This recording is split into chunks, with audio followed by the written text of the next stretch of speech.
security realm or indeed on the economy. I promised at the general election to bring stability back to the economy.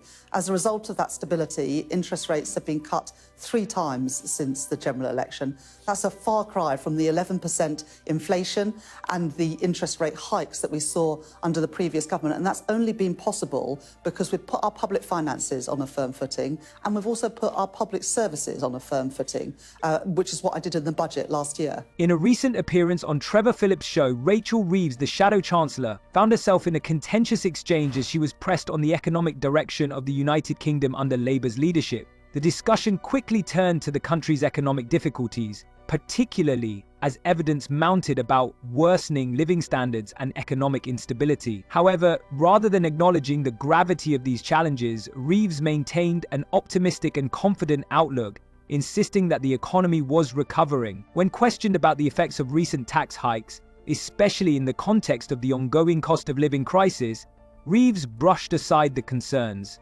She argued that if Labour had taken a different route last October, the country wouldn't be in a position to handle current international crises, such as Russian aggression. Instead of addressing the broader issues of inflation, rising energy costs, and stagnant wages, she focused on defending her government's fiscal decisions, including reallocating funds from overseas aid to support defence spending. While acknowledging the controversial nature of these choices, Reeves framed them as necessary for ensuring national security and the continuation of public services, presenting them as strategic, not as compromises to democratic values. The interview turned even more contentious when the conversation shifted to a recent report by the Joseph Rowntree Foundation, which predicted a sharp decline in living standards over the next 5 years. According to the foundation, poverty levels were set to rise dramatically, particularly affecting the poorest households. Yet Reeves strongly dismissed these claims, calling the report baseless. She confidently asserted that living standards would improve during the course of the current parliament, citing rising wages and decreasing inflation as proof of economic progress. This optimistic dismissal of expert warnings sparked criticism, as many saw her stance as disconnected from the harsh realities faced by families struggling with high living costs. As Reeves continued to tout the idea of an economic recovery, the discrepancy between her words and the experiences of ordinary people became more evident. While she claimed that wages were outpacing inflation, many workers found that wage increases were not sufficient to keep up with the rising costs of essentials like food, fuel, and housing. With inflation still uncomfortably high, the gap between her optimistic rhetoric and the reality for the public deepened, leaving many questioning whether her confidence was based on genuine belief or simply a political strategy to deflect criticism. In the face of growing skepticism and opposition, Rachel Reeves' appearance on Trevor Phillips' show only underscored the widening divide between Labour's leadership and the electorate. Despite her attempts to downplay the economic crisis, her refusal to confront the uncomfortable truths about the UK's financial struggles left many doubting her grasp of the issues. Rachel Reeves' appearance on Trevor Phillips' show has ignited significant backlash due to her dismissive stance on crucial economic reports, especially the recent warning from the Joseph Rowntree Foundation. The foundation's report painted a grim picture for many British households, forecasting a sharp decline in living standards over the next 5 years. It emphasized that the poorest would suffer the most as inflation continued to outstrip wage growth, leaving families struggling to afford basic necessities like food, housing, and energy. However, in response to these alarming predictions, Reeves confidently rejected the findings, presenting a more optimistic outlook for the UK's future under Labour. She insisted that living standards would improve during the current parliament and that the economy was on track to recover despite challenges such as inflation and the global economic downturn. Her dismissal of the report's warnings was met with sharp criticism.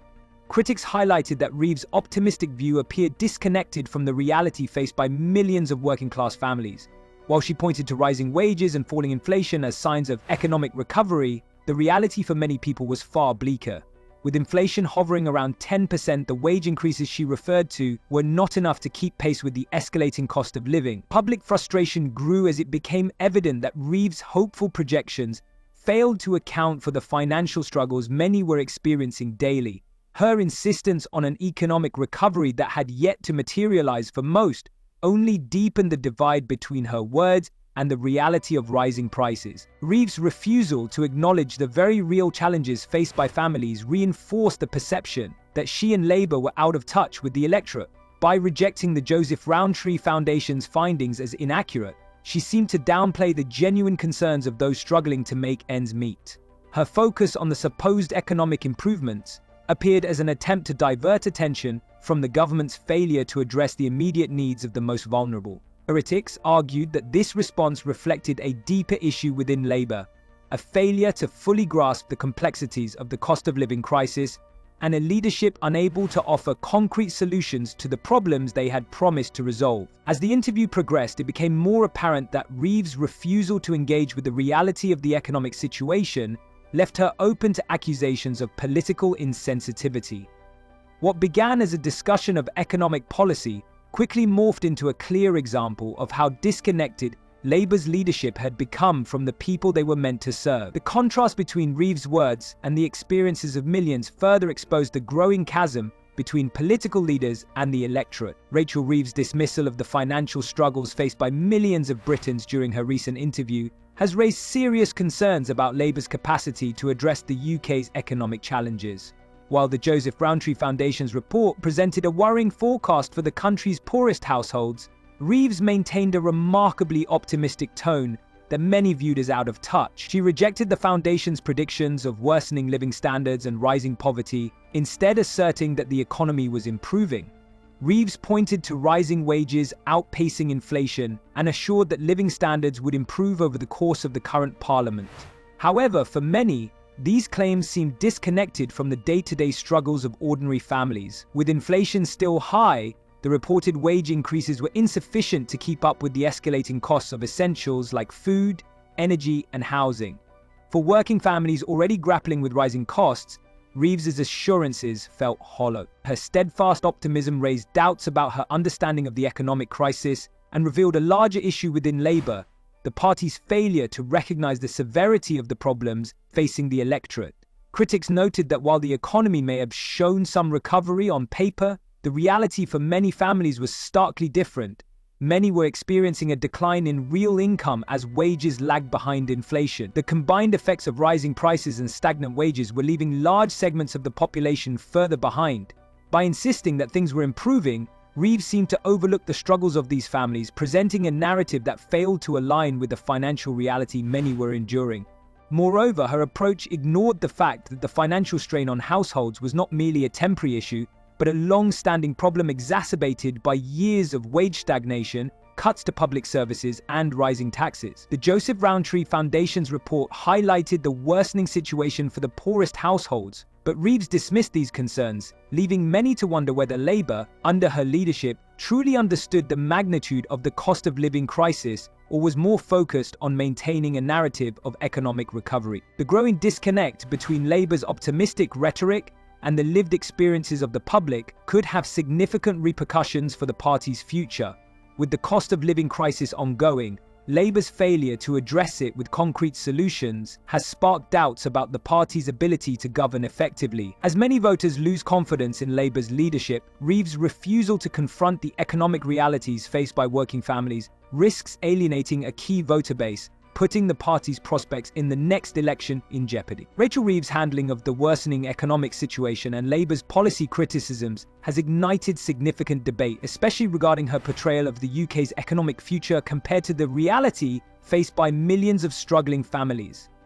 In a prominent interview, Reeves outright rejected the warnings from organisations like the Joseph Rowntree Foundation, which predicted a sharp decline in living standards. Instead, she focused on what she saw as positive economic trends, such as rising wages and decreasing inflation. However, her optimistic tone seemed increasingly out of touch with the lived experience of the public, especially for working-class families who were grappling with the rising cost of living. The inconsistencies in Reeves' statements became glaring when she claimed that living standards were improving despite widespread evidence to the contrary.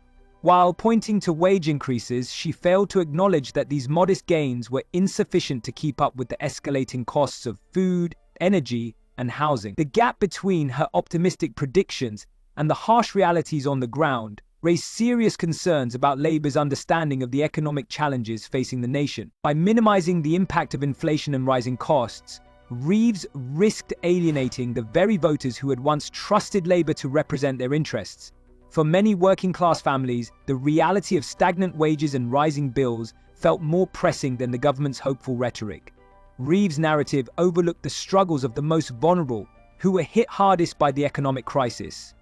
Furthermore, Reeves's dismissal of expert warnings about rising poverty and falling living standards highlighted a concerning disregard for the deepening inequality in the country. While the Joseph Rowntree Foundation emphasized the widening gap between the rich and the poor, Reeves's focus on more general economic indicators seemed increasingly irrelevant to those experiencing hardship firsthand. As poverty levels were expected to rise, particularly among working families, her insistence on portraying an optimistic recovery seemed disconnected from the urgency of the situation. This lack of engagement with the public's real concerns cast doubt on Labour's credibility in addressing the cost of living crisis. Traditionally seen as the champion of the working class, Labour's ability to govern effectively was now questioned due to Reeves' failure to acknowledge the struggles of everyday people.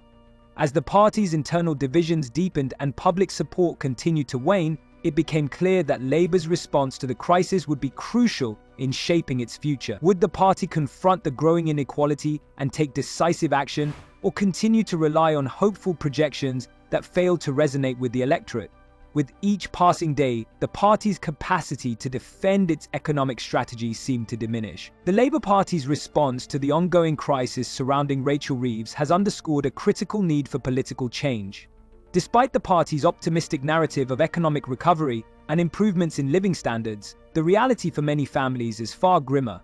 High inflation and stagnant wages have left a significant portion of the population struggling to make ends meet, with Labour's promises appearing increasingly disconnected from the challenges faced by everyday Britons. The recent report from the Joseph Rowntree Foundation painted a troubling picture, predicting a sharp decline in living standards over the coming years. Yet, Rachel Reeves has dismissed these warnings, steadfastly maintaining that the economy is improving.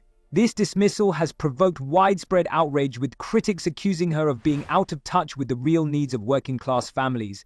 The Labour government's failure to offer concrete solutions to the rising cost of living and persistent inflation has caused further frustration. Instead of presenting tangible measures to ease the financial burden on households, Labour continues to focus on vague promises of recovery, insisting that wages are rising and inflation is slowing. However, these claims sharply contrast with the lived experiences of millions of people whose wages continue to lag behind the escalating costs of essentials like food, housing, and energy. Moreover, the government's decision to implement tax increases, such as hikes in national insurance, has only intensified the financial strain on households. Critics argue that these measures are counterproductive, stifling economic growth by discouraging hiring and suppressing wages.